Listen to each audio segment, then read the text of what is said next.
All right. Morning. Nice, lovely fall day.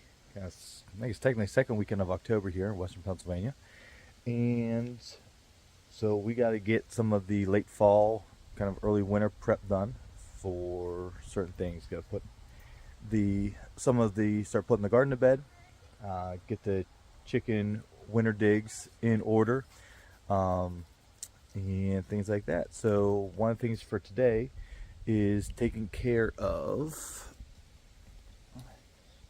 this fence here. So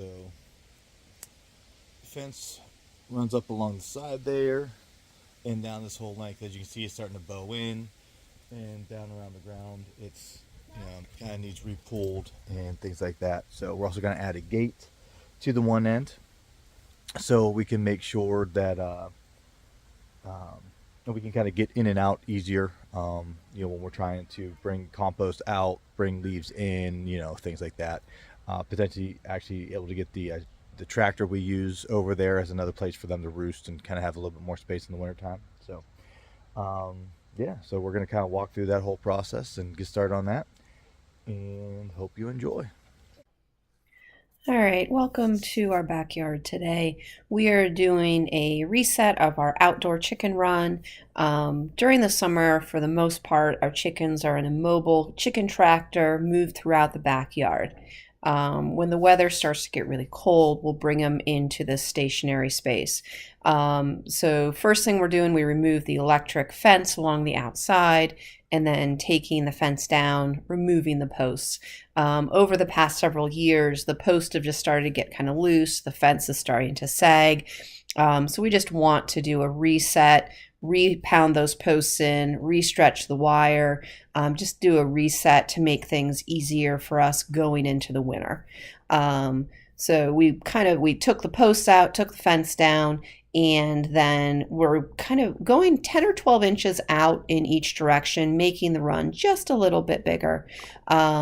See, our shadow dog here, Nala, is telling us how much she absolutely hates the sound of that post pounder.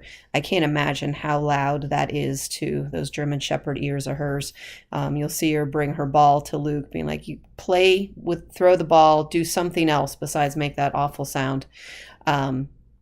But Luke's doing a reset of the posts there. Like I said, we're going out about 10, 12 inches in each direction, just giving us a little bit more space. And you see all of that greenery growing in the run. Some of that's volunteer plants. A lot of it was intentionally planted for the chickens to eat when they come into the run in the winter or late fall. For them to have something to eat. And then whatever they don't eat is just going to get turned into the compost.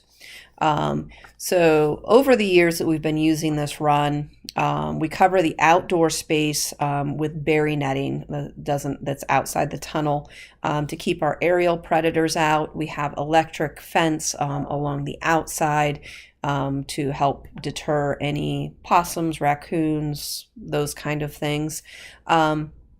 Right now, Luke and I are discussing how we're going to fashion a gate because since we've had this set up, when we go to rake leaves and drag leaves into the tunnel, the high tunnel, and the outdoor space for deep bedding and for the chickens to make our compost, we've always had to drag it all the way through the garden, which is just inconvenient.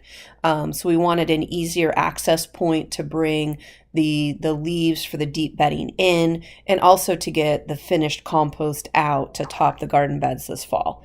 So we're kind of discussing how we're going to do that and keep it relatively simple while also keeping it predator proof moving forward. So you'll see that here in just a little bit, like how we end up making that work. Now we switch to all hands on deck for stretching the wire and reattaching it to the posts. Girls are getting the two low connection points, and I'm taking care of the tallest one. We're just using some zip ties here. They are an extremely convenient thing for quickly attaching. Luke's doing the stretching.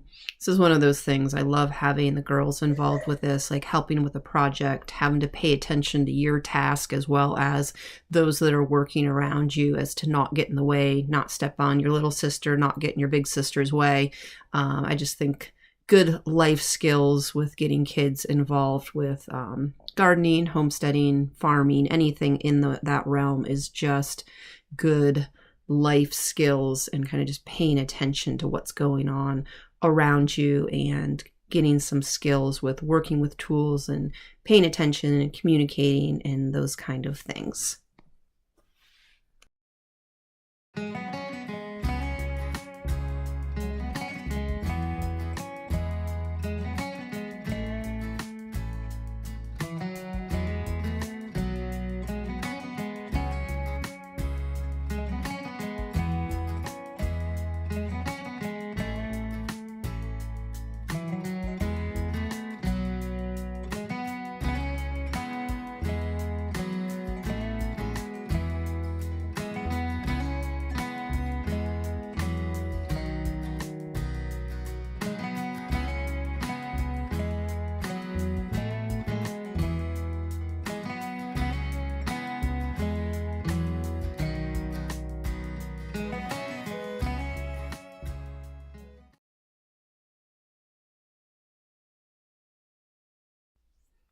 Okay, so here's how we're fashioning our gate. So we brought the fence around.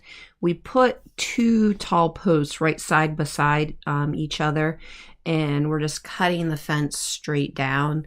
The idea of the 2 posts is the fence that's going to continue on will start on one and then we'll attach to the other. So there's some overlap between the gate and the fence. Again, just trying to work on making sure that it's predator proof. Right now we're just moving the wire out of the way. And Luke just folds the sharp ends over just as to help eliminate scratches and cuts later on. Then we're taking a couple pieces of scrap lumber and attaching it on either side of the fence to give this fence some rigidity, if that is a word. And then that's how we're going to just attach that using bungee cords to those 2 posts. So this isn't like a gate that's going to swing open or anything like that.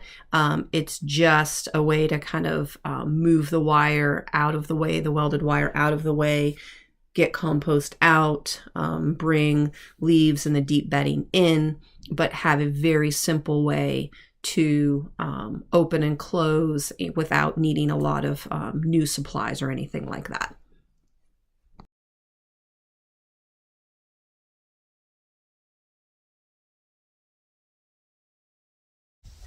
Good morning again.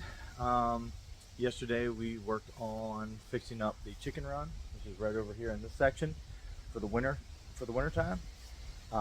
Today, as we're getting colder and colder and getting closer to winter, going to work on getting the hoop and the covered section for the chickens taken care of. We still have some of the cave beans growing over top of this.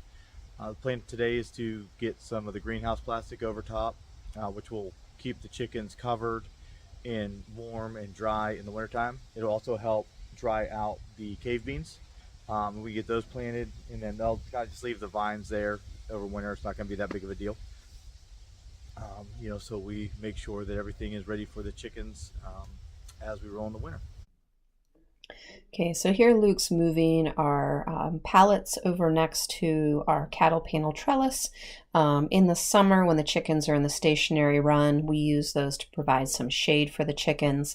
Now they're going to become part of the structure for our high tunnel that the chickens will be in for the cold weather.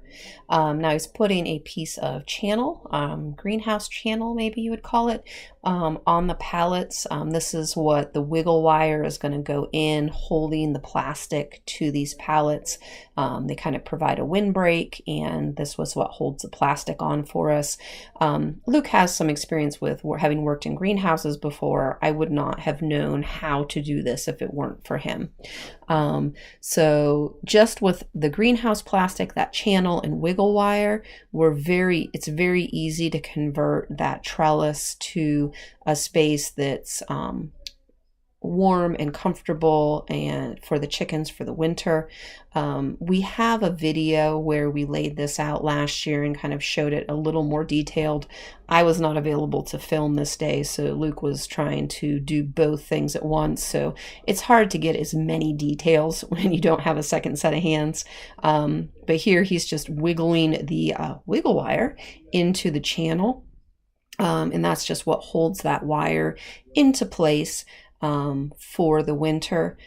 He does this side, and then he's going to throw the plastic over, and with some assistance from our daughter, he's going to get the other side attached.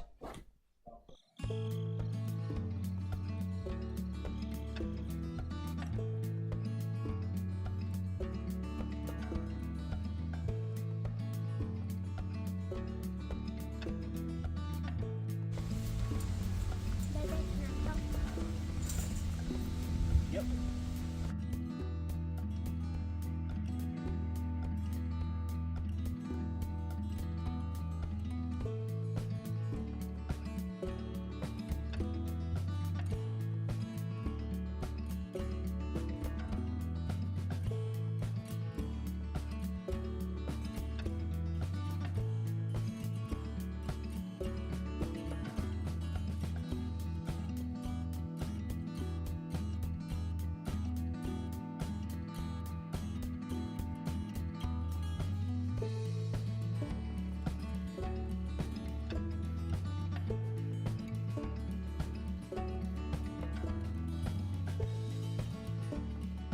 As you can see, plastic has now come all the way over.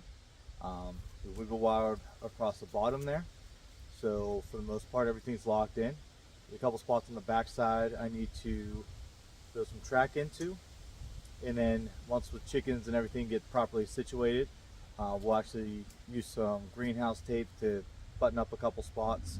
We'll anchor it down a little bit just to make sure any strong crosswinds come in. You can't lift it and get it out of the ground. But the plastic allows for UV light, or UV radiation to go in, helps heat and keep things warm. So even in the middle of winter, it could be 0 degrees outside. As long as that sun's out and going through the plastic, it stays nice and toasty warm in there, especially with all the heavy bedding we're going to put in there. And then, this section over here, the chicken coop's still there. We need to modify that yet again for the 96th time. And then that will move under the greenhouse plastic section. And then this outdoor run space, that will stay open to the chickens. So it'll get snow and, the leaves will be in there and all that, place them to scratch and peck and, all that kind of stuff. I think that's it. If anyone has any questions, feel free to comment.